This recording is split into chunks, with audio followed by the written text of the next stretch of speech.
How important is company culture to its success? There's a couple of things I'll talk about company culture. Company culture is obviously extremely important, and I don't think anyone would say it's not.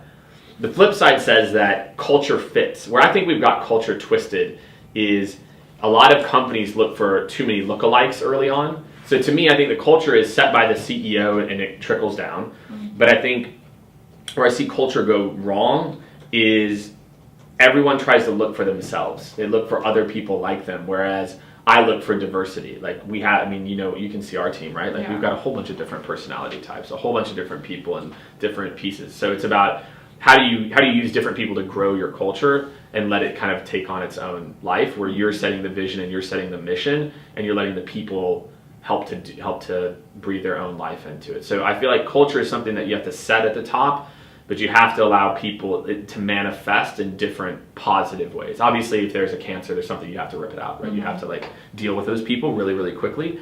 But I think you also have to leave room for it to grow and to morph. Because you don't know, I mean, when you're a company of 5 people and you go to 20 people and then it's going to go to 100, I mean, what's the culture going to look like? You know the core values, mm-hmm. but different things are going to manifest, mm-hmm. right? You might have the person on your team who's really passionate about women in entrepreneurship. And so all of a sudden your culture, you're now great, amazing, right? Yeah. So I think that there's different ways that it manifests over time based on the humans that you hire.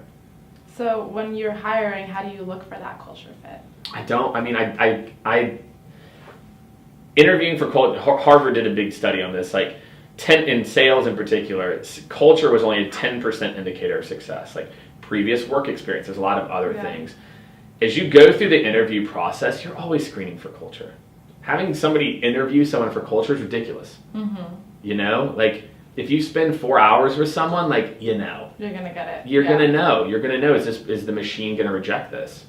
You know what I'm saying? So I feel like too many companies over-index on culture when in reality it's not an over-indicator of success in the job. 1, 2, you just are always interviewing for culture. Yeah. Like you'll know, like this guy was a dick to Kaylee, or this guy was, rude here, or said, what'd that guy say the other day? Oh, he said, yeah, this will work. Yeah, this will work. Yeah, pass. So I have a follow-up. This is kind of off. So in one of our South by panels, we listened to the CMO of SAP talk about that.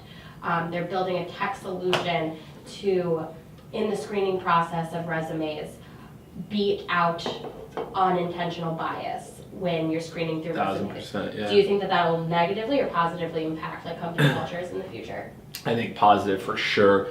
One of our clients is a company called Textio, and they're really big in this space. So they basically analyze job descriptions and comms for bias, right? Mm-hmm. Race, gender, ethnicity, everything. So I think 100% it'll help. Because the thing about a lot of bias is it's not purposeful. Mm-hmm. It's that nature, mm-hmm. you know? And I think especially when you look at the people that are in power, in a lot of these companies, it's white males who've been hiring a lot of other white males for a long time.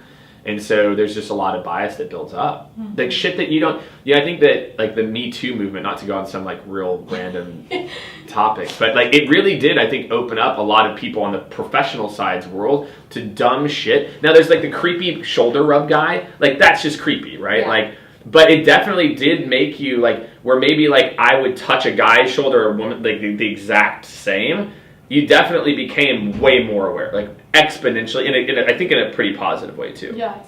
Yeah. But just not being aware of, like, I've been now, like, we do that women's entrepreneur boot camp, and like I went to a dinner and I was the only guy at the table, and that also is like a really like eye-opening. Like me and 15 women, I'm like, this has never happened ever.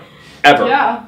Yeah. And so I think there's a lot of things that are opening up right now. I think there's a lot of norms that people are.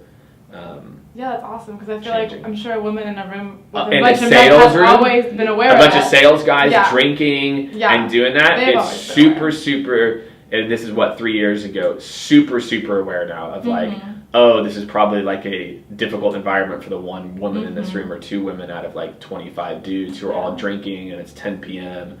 Yeah, locker room talk starts to... Exactly. And it happened, dude, it still happens.